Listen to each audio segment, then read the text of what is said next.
Hello everyone, Kutelman speaking. Welcome to my channel. Today we are going to create and link our MetaMask Ethereum wallet to the Binance Smart Chain. So in my last video, I taught you how to create an ETH address on MetaMask, anonymous one. So we're gonna just build on that and connect it to the Binance Smart Chain.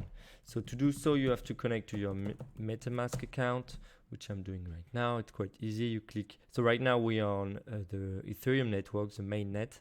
You have a bunch of networks over there that are like test net for Ethereum, basically for developers to try out their dApps and whatever they want to try out. You have only Ethereum at the moment, but later once we add the Binance Smart Chain, you will have also this chain in this list. So what are we gonna do? We're gonna go to our account, settings.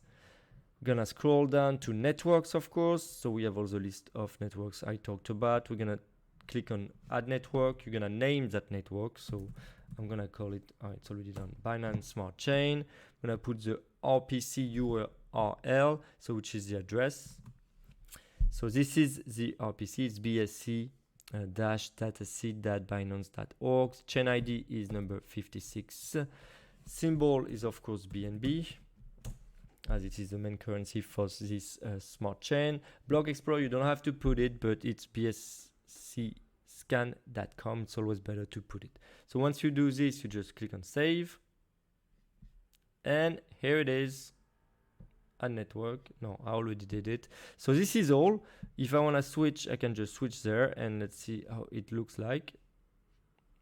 Okay, I have a bunch of commercial now, I think. 0BNB, the address is, let's look if it's the same address, 0x47, and Ethereum was, that's exactly it. So actually your Binance address is exactly the same as the Binance, the Ethereum network address, which makes it quite easy. You just have to remember on which network you are transacting and sending these coins, but even if you make a mistake, at least you send it to your address. So this is all for today. I hope this can help out some people. It was quite quick, and I'll see you later. Bye bye guys.